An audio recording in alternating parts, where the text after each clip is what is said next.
Saludo como siempre, muy afectuoso y cariñoso en el Señor y continuando con nuestras reflexiones. Este año recuerden que la liturgia nos propone el Evangelio según San Mateo y específicamente en dicho Evangelio se habla de 5 discursos y ahora estamos profundizando en el tercer discurso, que es el discurso misionero, el envío de sus discípulos, el envío a usted y a mí, que hemos estado viendo en reflexiones anteriores como no es fácil, como el seguimiento del Señor es el único camino que existe, pero no es fácil. Por eso titulaba mi reflexión anterior, Jesús nos complica la vida. Y en reflexiones anteriores también están algunas para quien quiera profundizar un poquitico, recordándoles de antemano darle clic a la campanita para que les lleguen las notificaciones y decirles si creen que a alguien le pueden servir estas reflexiones que hacemos desde la palabra de Dios, recomendando el canal. Hacíamos también una reflexión en donde Jesús, con esas palabras paradójicas que tanto acompañan el Evangelio y el mensaje, no he venido a traer paz, sino fuego y división. En fin, ahora nos trae también palabras que si no las interpretamos bien y si no las entendemos, es donde lo que tantas veces se ha dicho, un texto sacado de contexto se convierte en un pretexto para decir lo que a uno le da la gana. Porque muchos ante este texto, Evangelio según San Mateo capítulo 10, versículos del 37 al 42, muchos dicen, es que lo importante es amar a Dios, no a mi familia, a mi papá, a mi mamá, a mis hijos, incluso como dice el texto. Quien ame más a su padre no es digno de mí, no, entonces yo con amar a Dios, con eso tengo, no. Eso se llama un texto sacado de contexto. Entonces vamos a tratar de ir profundizando y viendo qué mensaje y escuchando nos trae la palabra en esta liturgia, donde las tres lecturas están profundamente entrelazadas. Es más, yo quisiera hoy interpretarlas con la ayuda del Espíritu, obviamente sin sacar los textos de contexto y tratando de hacerlo como pretendo siempre en las reflexiones, pidiéndole al Señor que sea muy práctico y aplicado a nuestra vida. La idea es esa, no a veces mensajes teológicos muy profundos en que la gente dice, como cuando hablábamos de la Santísima Trinidad, sí, muy lindo, pero no entendí nada, no, que sea algo práctico para nuestra vida de familia, para nuestro país, para nuestra vida de hogar, con nuestros hijos, en fin. Entonces, por eso quisiera tomar de entrada en esa liturgia que nos traía la carta de Pablo a los romanos, que nos traía también el Evangelio según San Mateo y que nos traía una lectura del primer libro de los Reyes, allá del profeta Eliseo, arrancar con esta propuesta de Jesús para nosotros los bautizados y para todo el que quiera recibirlo. Hablaba San Pablo en esa lectura a los romanos de que por el bautismo somos sumergidos en el crucificado y en el resucitado.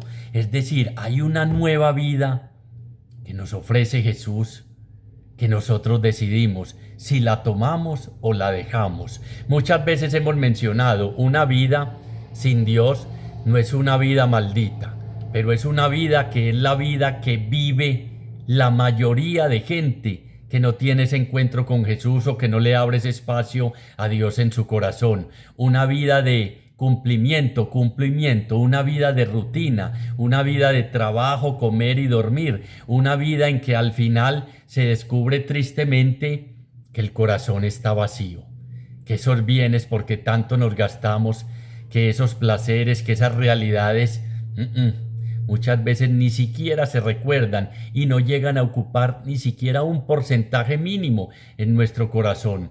O hay otra vida, la que se ofrece, que la que nos regalan y nos dan gratuita con el bautismo, aclarando que el bautismo es más, no tanto para la criatura, a nuestro hijo le estamos dando la oportunidad el día de mañana de elegir una vida distinta, donde lo acompañe el Espíritu de Dios, el Espíritu Santo, donde pueda optar por otras opciones de vida y no de muerte.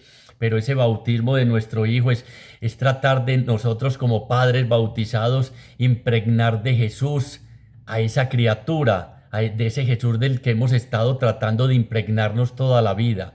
Decía un sacerdote, el bautizado es una persona completamente saturada de Jesús. Y esa vida nueva, repito, ahora lo vamos a ver, va a tener exigencias. tiene renuncias entre comillas, aun cuando un teólogo decía Jesús no pide renuncias, pide optar por lo mejor, y en el fondo tiene razón. Y alguien decía, no sé de quién es la frase, vivir es, se los voy a leer textualmente, vivir es fundamentalmente elegir. Elegir es fundamentalmente optar. Y optar es renunciar, porque cuando uno opta por algo, ya está renunciando a lo otro, ¿me entienden? Es renunciar, es fundamentalmente renunciar. Solo el amor cambia el mundo, agregaba él ahí en una parte. Entonces, repito, estamos hablando de que el bautismo nos da esa probabilidad de vivir como hijos de Dios. Pero eso se tiene que notar. Eso implica tomar decisiones por Jesús, optar por Jesús, seguirlo como discípulo. Ahora, como vamos a ver en este texto, vivir el Evangelio no es simplemente de palabra. Yo soy católico, lo decíamos lo hemos dicho en muchas reflexiones. Yo soy católico, apostólico, romano, no moleste, no. Vivir es fundamentalmente elegir. Elegir es optar y optar es renunciar. Al bautizar a nuestro hijo le estamos dando la oportunidad de vivir una vida diferente a la que vive el mundo, de vivir una vida que cuando llegue el sufrimiento, el dolor, la angustia, la muerte, el rechazo, los complejos o los miedos, se sienta acompañado por ese Dios, por su Espíritu Santo y por su Hijo, que nunca lo van a abandonar, y pueda optar por vivir una vida con sentido. Entonces, por eso decía este sacerdote, el bautizado es un cristiano completamente saturado de Jesús. Baptipsen en griego es sumergir nuestra vida en Dios. Y cuando uno sumerge, cuando uno quiere vivir su vida en Dios, es decir, por todo lado transpirar a Cristo, saturado es lleno, que no le cabe más, que se note, que reflejemos como en un espejo su gloria, que tengamos el buen olor de Cristo. Eso implica tomar unas opciones y unas decisiones. No es simplemente vuelvo y repito, soy católico, no moleste. Aquí tengo la imagen del Sagrado Corazón. Aquí en mi casa, en la sala, está el cuadro del Sagrado Corazón. Lástima que no mande, que manden sean nuestros criterios, nuestro amor inferior a Jesús y superior a tantas realidades. Y entonces en eso nos podemos quedar. En eso nos podemos quedar si nos descuidamos, si nos quedamos simplemente con el título de que somos bautizados y punto. No, el bautismo es para abrirse a Dios por medio de Jesucristo con la fuerza del Espíritu Santo y entonces así poder hacer la voluntad de Dios. Poder hacer la voluntad de Dios. Es que tan fácil que es decir cristiano católico, ¿qué voluntad hago? ¿A quién sigo? ¿De quién aprendo? ¿Qué he ido dejando? ¿A qué he renunciado? ¿Cuáles son mis prioridades? ¿Mi corazón está lleno o vacío? Y si está lleno, ¿con qué lo he llenado? ¿Qué espacio le estoy dando al Dios de la vida presente en Jesucristo en mi corazón? ¿Cuánto le dedico? Hay que estarnos haciendo preguntas y haciendo preguntas al Evangelio, porque es que si no nos podemos quedar simplemente en lo que hablamos, cumplo y miento. Y hoy el título de esta perícopa es muy lindo, dice, renunciarse para seguir a Jesús, negarse a sí mismo. Algún sacerdote explicaba, negarse a sí mismo es aprender a decir no. Renunciarse para seguir a Jesús. Evangelio según San Mateo, capítulo de 10 del versículo 37 al 42. Renunciarse, repito, renunciarse. ¿Quién? Yo. El ego, el orgullo, tantas realidades que son las que pretenden guiar nuestra vida. Y por eso hay que optar por lo mejor que es Jesús para ir descubriendo que todo eso por lo que tanto peleaba y luchaba son, como hemos dicho en otras reflexiones, añadiduras o son cosas secundarias que no determinan en absoluto nuestra vida. Entonces por eso arrancamos en forma de sándwich con la lectura del centro. Y el salmo es cantaré eternamente tu misericordia, la misericordia del Señor que siempre nos acompaña, pero es esa probabilidad de una nueva vida. Seguir a Jesús es dejar esa vieja manera de ser e incorporados por el bautismo con la fuerza del Espíritu Santo, nacer a una nueva vida. Y aclaro, no es 9 meses que dura este parto, dura toda la vida, toda la vida. Olvido lo que dejé atrás, dice San Pablo, y sigo corriendo para alcanzar la meta, el premio al que Dios me llama desde lo alto en Cristo Jesús. Este parto dura toda la vida, este nacimiento, esta conversión, este discipulado no tienen fecha de graduación. Algunas veces me han escuchado cuando me he encontrado ya en estos 26, 27 años de seguimiento del Señor con gente con la que arranqué, no, ese ciclo ya pasó. Sí, a ver el diploma. Ya te confunden con Jesús. Recuerden cuando veíamos el sentido de vida, la reflexión que encuentran ahí en el canal de por qué tanto suicidio. Nos puso aquí con un propósito para que Cristo Jesús se forme en ti, en mí y en todos. Eso es a lo que estamos llamados, a reflejar como en un espejo su gloria, a ser otros Cristos. ¿Y cuándo termina eso? Nunca. Por eso cuando uno entiende eso, sigue perseverando a pesar de todas las exigencias, a pesar de las caídas, a pesar de las dificultades, a pesar de todas esas realidades, no deja de perseverar porque es que se da cuenta y nos damos cuenta de qué, de que Jesús no escoge perfectos, lo único que nos pide es que convivamos con Él.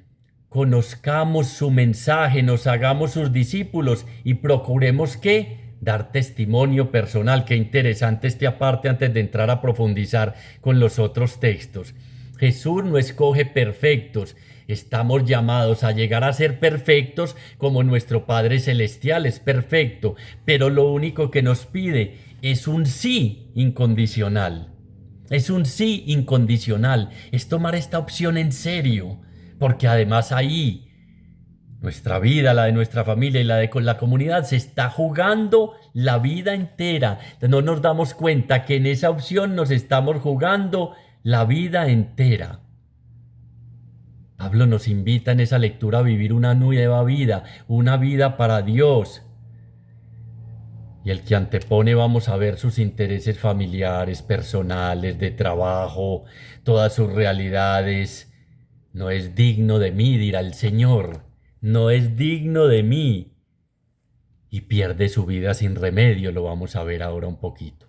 Entonces tengamos en cuenta ese primer llamado a una vida nueva que la vamos construyendo durante toda la vida a medida que aceptamos a Dios en nuestro corazón, a su Hijo y con la fuerza del Espíritu que nos invita y nos va dando la fuerza para ir cambiando, para ir mejorando cada día. Porque Jesús, ¿qué? Lo acabamos de escuchar.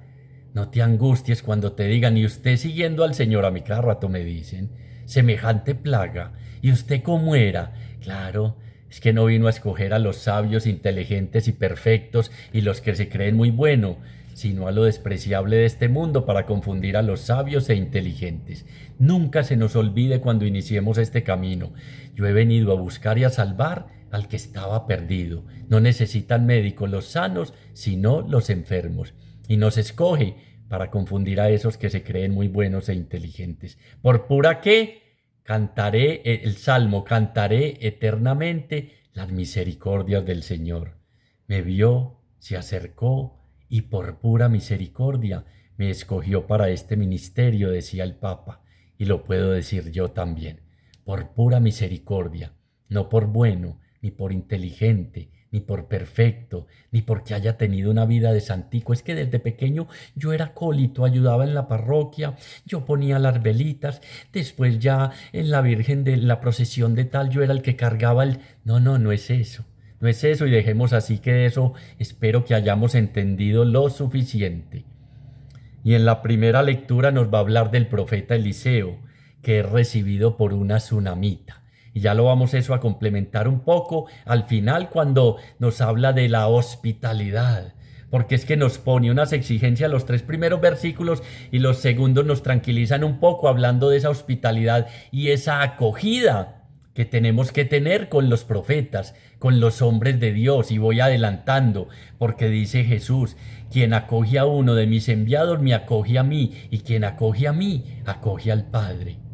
Y es tan interesante, vamos adelantando un poquitico, en esa primera lectura de la Sunamita, que era una mujer principal, es decir, con probabilidades económicas, rica y hasta reconocida en el pueblo, y sin embargo ella sentía algo en su corazón que la invitaba a acoger a aquel profeta, pobre y necesitado. Le construyó hasta una habitación para alojarlo, le puso una mesita y otras cosas. Estoy seguro, le decía a su esposo, que este es un hombre de Dios. No dice el texto, pero me imagino que fuera de conocerlo, las actitudes, el testimonio de Eliseo reflejaban que era un hombre de Dios. Y quien acoge en su casa a un hombre de Dios, ¿acoge a quién? A Dios, su enseñanza, todas esas realidades. Es decir, le está permitiendo a Dios entrar en su corazón. Qué importante esto de la hospitalidad, ¿no? Y les cuento como anécdota, cuando me ha tocado viajar a otro país, se disputan entre las personas por acogerlo a uno y alojarlo en su casa. Sin duda este texto está en el trasfondo. Quien acoge a un enviado mío, a uno de mis pequeños, me acoge a mí, y quien me acoge a mí, acoge a mi Padre. Y con seguridad, dice un texto tan lindo, dice: en el fondo de la vida, escuchen y miren, en el fondo de la vida hay alguien que bendice, acoge y recompensa todo gesto de amor, por pequeño que nos pueda parecer. Quien acoge a un profeta, quien acoge a un enviado de Dios, me acoge a mí y acoge al Padre. Y por pequeño que nos parezca, es Dios nuestro Padre. Hasta un vaso de agua no se queda sin recompensa. Nuestra alegría, comprensión, alimento, esperanza, acogido con ellos, recibe su recompensa de parte de Dios. Pero qué bueno que no lo hagamos, y lo hemos mencionado, por esa teología de la retribución. No es que lo hago porque entonces me van a pagar, no. Ni un vasito de agua que den a mis pequeños se queda sin recompensa.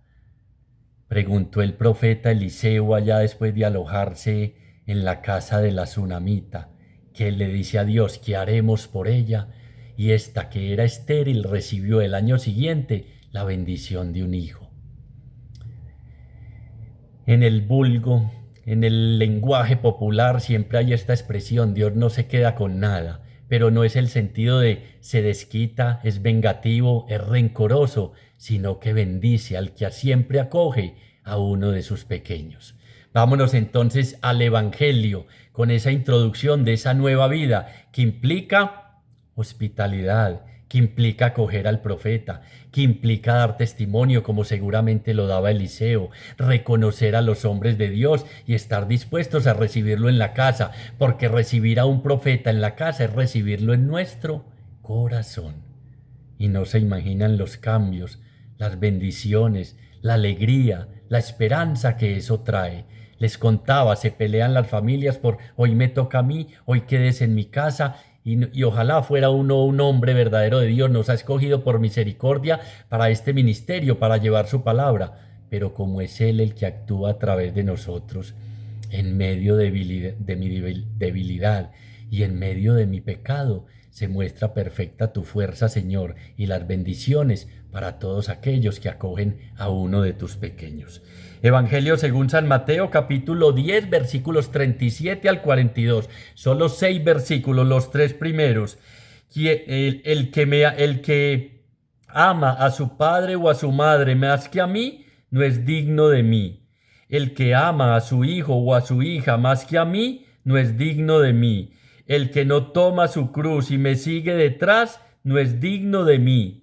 3 veces repite: no soy digno de mí. En el trasfondo uno relaciona eso con: Señor, no soy digno de que entres en mi casa, pero una palabra tuya bastará para sanarme. es que ninguno es digno. Él es el único bueno, Él es el santo, el distinto, el diferente. Pero entonces vienen estas frases paradójicas y que les decía al comienzo que algunos dicen, ¿cómo así? El que no ama a su padre o a su madre, más que a mí, no es digno de mí. Igual el amor de padre y madre al de hijo e hija. Y el que no ama a su hijo o a su hija más que mí, no es digno de mí. Miren qué interesante. Y el que no tome su cruz y me siga, no es digno de mí. En el trasfondo está el amor. En el trasfondo está lo que mencionábamos. No es que no ame a mi familia, no es que no ame a mi esposa, no es que no ame a mis hijos, sino que el amor a Dios tiene que estar por encima de todos los amores. Y no es que Jesús reclame amor para sí mismo, sino que nos está preguntando en el fondo cuáles son tus prioridades. Yo soy lo primero en tu corazón, en tus decisiones, en tu vida, en tus relaciones. ¿O qué lugar ocupo? ¿O qué lugar ocupo? Porque cuando nos dice que quien el que no ama a su padre y a su madre más que a mí, nos está diciendo y nos está preguntando es por las prioridades y por las seguridades. ¿Cuáles son nuestras seguridades? Papá, mamá, hermanos, trabajo, todas esas realidades. Miren, el Shema es muy claro. Escucha, Israel, y cuida de practicar lo que te hará feliz. Amarás al Señor tu Dios con todo tu corazón, con toda tu alma, con todas tus fuerzas, con toda tu inteligencia, y al prójimo como a ti mismo. Este es el mandamiento principal. Este es el mandamiento principal que Dios nos regala. Antes había mencionado en el Evangelio, he venido a poner al padre contra el hijo, al hijo contra la madre, a la nuera, en fin, no he venido a traer paz sino fuego. Es el sentido de que al optar por Jesús, nuestras relaciones con nuestra misma familia se pueden complicar. Todos lo hemos experimentado los que seguimos a Jesús. No lo inviten, que después viene a la reunión. Una frase muy común, lo perdimos. Claro, lo perdimos para el mundo, porque uno va descubriendo, no que ya lo hayamos conseguido, no que ya seamos santos, no que la aureola esté aquí encima y las alas agitadas, pero nuestra vida va tomando un rumbo distinto. ¿Por qué? Porque vamos optando por Jesús. Y eso trae dificultades, y a eso se refiere el texto cuando dice, el que ama a su padre y a su madre más que a mí, no es digno de mí. El que ama a su hijo o a su hija más que a mí, no es digno de mí. Y el que no toma su cruz y me sigue detrás, no es digno de mí. ¿Por qué? Porque estamos en cumplimiento, estamos diciendo te amo, eres lo primero, el mandamiento principal, amar a Dios sobre todas las cosas, pero no, tengo otros amores. Amo más a mi padre. Y si la persona que amo me impide ser testimonio, testigo, impide que yo divulgue ese encuentro con el Señor, que yo manifieste en varias partes eso, es porque si logra convencerme de eso, es porque no amo tanto al Señor como a esa persona. Miren, uno dice de boca abierta y de corazón lleno, yo amo al Señor sobre todas las cosas. Y a veces se da cuenta que son sus hijos sus prioridades, que es su esposa, que son sus hijos, que es su trabajo. Sería bueno preguntarnos en este punto, ¿amo más a Jesús que a mis seres queridos? ¿Cuáles son mis prioridades? ¿Cuáles son mis seguridades? Porque aquí nos está presentando la exigencia Jesús de romper con toda esa clase de seguridades. Pues el nuevo horizonte se abre en la vida del discípulo desde el gesto de tomar la cruz y seguir detrás a Jesús, de abrazar la cruz, de una vida nueva, que comienza cuando amo y pongo en primer lugar el amor de Dios en mi corazón, manifestado en Cristo Jesús y derramado en mi corazón por la fuerza del Espíritu Santo. No quiere decir, repito, que no amemos. Quiere decir que amando a Dios, teniéndolo en primer lugar en mi corazón, el amor que va a recibir mi familia va a ser el de mejor y mayor calidad. Quiere decir que si como esposo amo y pongo primero a Dios en mi corazón, el amor hacia mi esposa va a ser el mejor, el más fiel y el de mejor calidad. Quiere decir que si amo a Dios con todo mi corazón, el amor hacia mis hijos va a ser reflejo de ese amor de padre que he experimentado en mí cuando lo recibo a Dios como Padre y Padre perfecto. Quiere decir que en todas las relaciones ese amor de Dios va a ser el primero y va a ser el mejor. No quiere decir enemistar. En el trasfondo está ese profeta Miqueas allá capítulo 6 versículo 7 que decía: mis enemigos, los enemigos de cada cual son los de su propia casa. No, pero es que genera división. O me pongo de parte de Jesús o de parte de mi familia. Tu madre y tus hermanos te buscan. ¿Quiénes son mi madre y mis hermanos? Son los que escuchan la palabra de Dios y la ponen por obra. Y tengo que decirlo claramente, la familia en el Señor se va convirtiendo en la familia más importante que la familia de sangre. Porque es que en esta casa somos católicos, sí, todos son discípulos y seguidores del Señor. Pero Jesús nos va a llamar de una relación de sangre. Por eso el amor a padre, madre, a hijos e hijos no se puede sobreponer al amor a Jesús. El verdadero amor y la verdadera familia es aquella de los que escuchan la palabra de Dios y la ponen por obra. Qué bueno ir entendiendo esto. Que Jesús no nos pide renunciar al amor a papá o a mamá o al hijo, sino que nos pide tomar la opción, lo hemos dicho. ¿La opción qué? La opción mejor. Optar por Él, optar por Jesús. Mire, y eso es desde las prioridades. Por eso preguntábamos, ¿cuáles son tus prioridades? Y repite 3 veces, no es digno de mí. Ya queda claro lo del amor. Y el que no tome su cruz y me siga, no es digno de mí. El que no tome su cruz y me siga, no es digno de mí. Y miren qué interesante, les voy a leer esto textualmente. El anuncio del Evangelio como buena nueva, o sea, ser cristiano, o sea, vivir y luchar por la causa de Jesucristo, en ese seguimiento cruz, quiere decir asumir la persecución, incluso aquellas suscitadas por quienes no admiten este proyecto triunfal, victorioso, sellado en el amor, la justicia, la libertad y la fraternidad. Vuelvo y repito, porque es que a veces mi cruz, el marido que me tocó, no, esos son realidades secundarias. Miren, la cruz no indica un hecho hipotético o los sufrimientos y penalidades de la vida. Estos llegan tanto a los que conocen al Señor como a los que no lo conocen. Llegan para todos en un momento de la vida, o las mortificaciones escogidas por nosotros mismos. La cruz, según Jesús, es otra. Es el anuncio del Evangelio como buena nueva. ¿Qué es abrazar la cruz?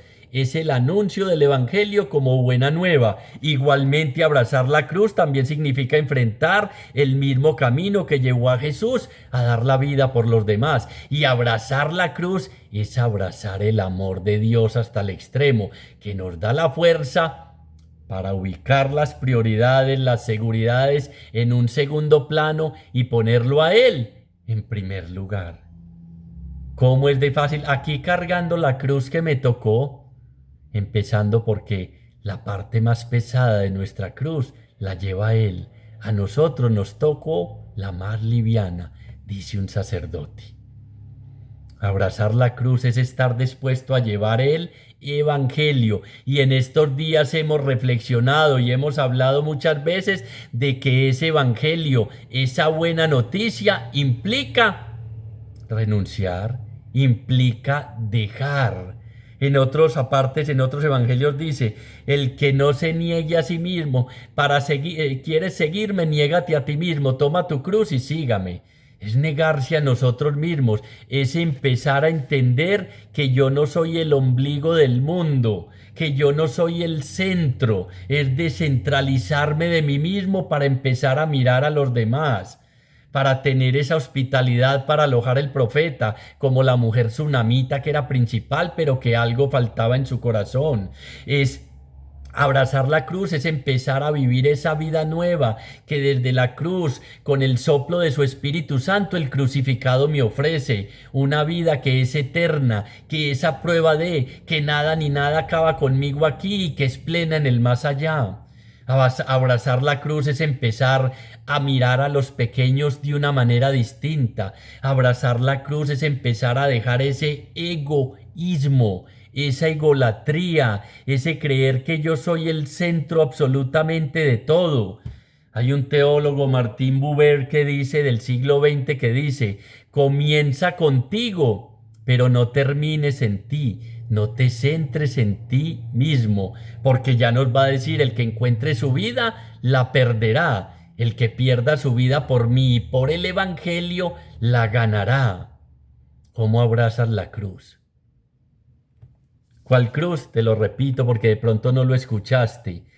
Tomar la cruz no indica un hecho hipotético, los sufrimientos y penalidades de la vida. Estos llegan para todos en algún momento, o las mortificaciones escogidas por nosotros.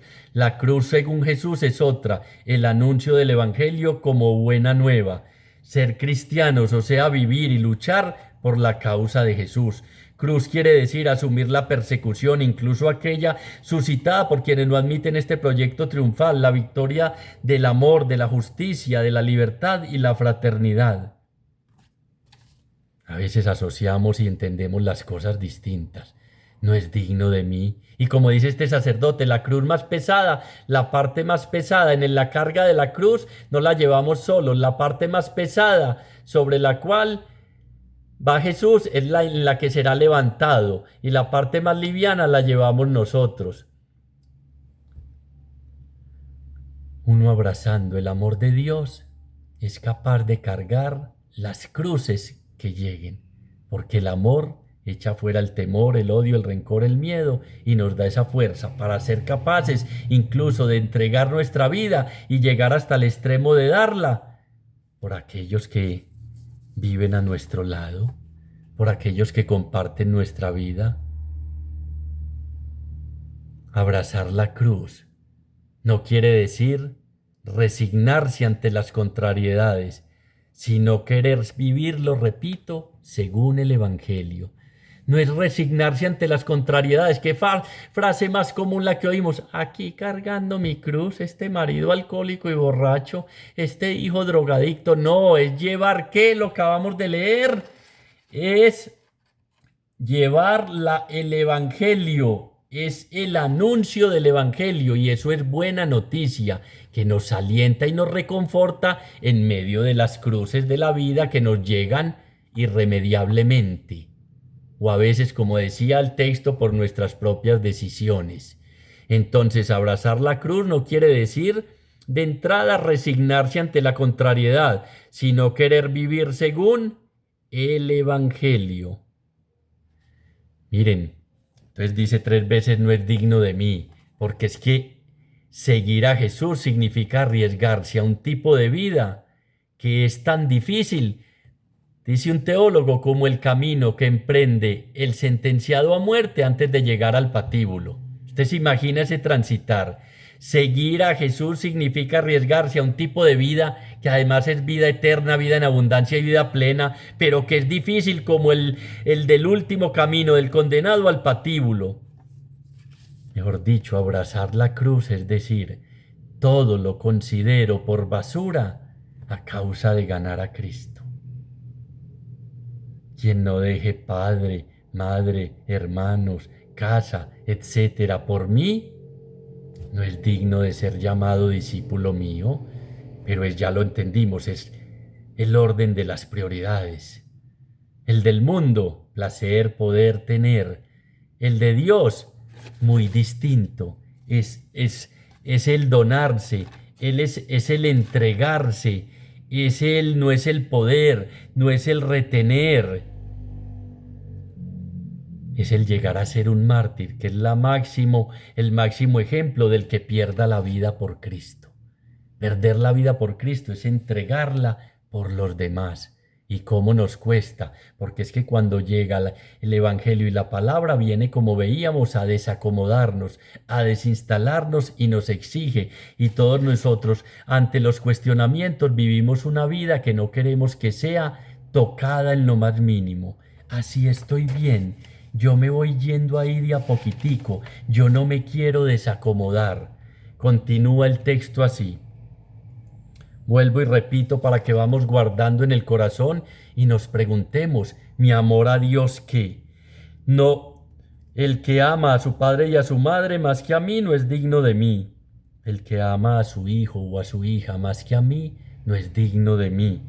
El que no toma su cruz y me sigue detrás, ojo, detrás, aprendiendo del Maestro. No busca hombres perfectos, sino que lo conozcamos, conozcamos su mensaje, convivamos con él y tratemos en lo mayor de dar testimonio de ese encuentro con él. El que no toma su cruz y me sigue detrás no es digno de mí. El que encuentre su vida la perderá, y el que pierda su vida por mí la encontrará. El que encuentre su vida por mí, el que pierda su vida por mí la encontrará, y el que encuentre su vida la perderá. Perder la vida por Él es vivir en el amor, y amar es entregar la vida como un don. Tanta gente que escucha uno decir hoy estoy ganando la vida, propiedades, vehículos, dinero, almacenando tal cosas. Estás perdiendo la vida, solo la ganamos entregándola en el amor, entregándola por Jesús, sirviendo a los demás, llevando un poco de alegría. Cierto que es que no hemos entendido casi. Leo textualmente esta frase. Mientras no hayas comprendido el mensaje, ojo que es muy profunda, mientras no hayas comprendido el mensaje, tendrás que seguir haciendo el bien por programación. Ojo, mientras no hayas entendido el mensaje, tendrás que seguir haciendo el bien por programación. Cuando te identifiques con la fuente, Jesús, el agua manará de ti espontáneamente. No es por cumplir, no es por obligación. Y aquí el que encuentre su vida la perderá. Vida. Hay tres vocablos, bios, zoe y psique. Aquí es psique, aquí es perder la capacidad de relaciones interpersonales con los demás. No nos pide que renunciemos a nada a Jesús, sino que elijamos ¿qué? Lo mejor. Lo mejor que nos puede pasar es perder la vida por el Evangelio y por Jesús, porque entonces la encontramos, encontramos el sentido, encontramos el para qué, encontramos el propósito de nuestra vida, el para qué estamos viviendo. Estás perdiendo o ganando tu vida. Vuelvo y repito. El que encuentre su vida la perderá. El que pierda su vida por mí y en otros textos por el Evangelio la encontrará. Si no tenemos ese encuentro con Jesús personal, de ojos abiertos y de corazón palpitante, si no nos hacemos sus discípulos, si no, como decíamos hace 8 días, quien no trabaje, busque, pida o quiera algo distinto a Jesús no sabe lo que busca, trabaja, pida o quiere, perdemos la vida. Hoy hay que hacer un alto y ver si la estamos perdiendo, pero como la evaluamos según los criterios del mundo, decimos, no la voy ganando, ya pagué la casa, ya pagué el carro, ya no debo sino esto, y Jesús no nos está pidiendo renunciar a disfrutar lo que Él mismo nos da y a las bendiciones tanto materiales, económicas que recibimos de Él, sino que nos está pidiendo entregar la vida. Jesús gastó su vida dándola, no es renunciando, es redireccionando en el compartir en lugar de retener, que vamos salvando nuestra propia vida. No es con los criterios del mundo, es con los criterios de Jesús. El que no se niegue a sí mismo, el que no aprenda a decir no, el que no niegue ese ego, ese querer ser el centro de su vida. Descentrémonos de nuestra vida para irla ¿qué? Entregando hacia los demás. Vivir, vuelvo y repito, es fundamentalmente elegir. Elegir exige optar, y optar es ya renunciar. Solo el amor cambia el mundo. La opción de amor incondicional pasa por un camino difícil, un camino de cruz, que es el criterio del amor auténtico. ¿Cómo es? La opción de amor incondicional pasa por un camino difícil, un camino de cruz, que es el criterio, perdón, del amor auténtico, del amor auténtico. Quien acoge más que dar, recibe. Quien acoge más que dar, recibe. Cuando Dios nos pide es que nos quiere dar. Y terminemos con esos últimos versículos. Quien a vosotros recibe, a mí me recibe, y quien me recibe a mí, recibe a aquel que me ha enviado. Lo habíamos mencionado, lo vimos en el recibimiento, la hospitalidad de la tsunamita con el profeta Eliseo. Quien reciba a un profeta por ser profeta, recompensa de profeta recibirá, y quien recibe a un justo por ser justo, recompensa de justo recibirá. Y todo aquel que debe beber tan solo un vaso de agua fresca a uno de estos pequeños, por ser discípulo mío, os aseguro que no perderá la recompensa. Aquí encontramos 3 títulos que le da Jesús a los discípulos, a los apóstoles, a los misioneros, a usted y a mí. Somos profetas, para que con una palabra firme anunciemos y denunciemos. No nos podemos quedar callados y acomodados. Nos llama también, ¿qué? Justos. ¿Y cuál es el justo? El que ajusta su vida a la voluntad de Dios, y nos llama pequeños, porque de los pequeños es el reino de los cielos. Y todo aquel que debe beber tan solo un vaso de agua fresca a uno de estos pequeños por ser mi discípulo, os aseguro que no perderá su recompensa. Termino nuevamente y reiterando esta lecturita que les hice ahora. En el fondo de la vida hay alguien que bendice, acoge y recompensa todo gesto de amor, por pequeño que nos pueda parecer. Y hago un paréntesis, un vaso de agua. Es que creemos que son gestos enormes, es acompañar con la alegría, con un abrazo, sacando tiempo, escuchando, abrazando, con pequeños gestos, con esos pequeños. Quien rechace a uno de estos pequeños me rechaza a mí, porque de estos niños es el reino de los cielos. Por pequeño que nos parezca, el Dios nuestro, Padre, siempre nos recompensa. Nuestra alegría, nuestra comprensión, nuestro aliento, nuestra esperanza, nuestra acogida y nuestra cercanía a los demás no se quedará sin recompensa. Pero hagámoslo ¿de qué? De corazón. Amemos de corazón, con hechos y no solo de palabras, sino con hechos, de corazón, con hechos concretos, con hechos concretos. Aquí anteponemos el amor de Dios. Vuelvo y repito, ¿cuáles son las prioridades? ¿Cómo acogemos a las personas que nos traen ese buen mensaje? Porque estamos recibiendo al mismo Dios en persona. ¿Y qué gestos tenemos con los hombres de Dios? Con esos que nos traen el buen mensaje. Ni siquiera un vaso de agua debe beber, tan siquiera un vaso a uno de estos pequeños por ser mi discípulo, de seguro que no perderá su recompensa. Martin Luther King tiene una frase, porque es que este evangelio, discurso de Mateo que nos misionero, el discurso misionero que nos pide comprometernos, dejar esta indiferencia, nos exige como hemos ido viendo estos días. Y Martin Luther King decía: llega un momento el que en silencio es traición. ¿Y sabe de qué hablaba? De la gente buena que no se comprometía con la lucha. Martin Luther King, entre paréntesis, Jesús. Llega un momento en que el silencio es traición. No, mejor no digo.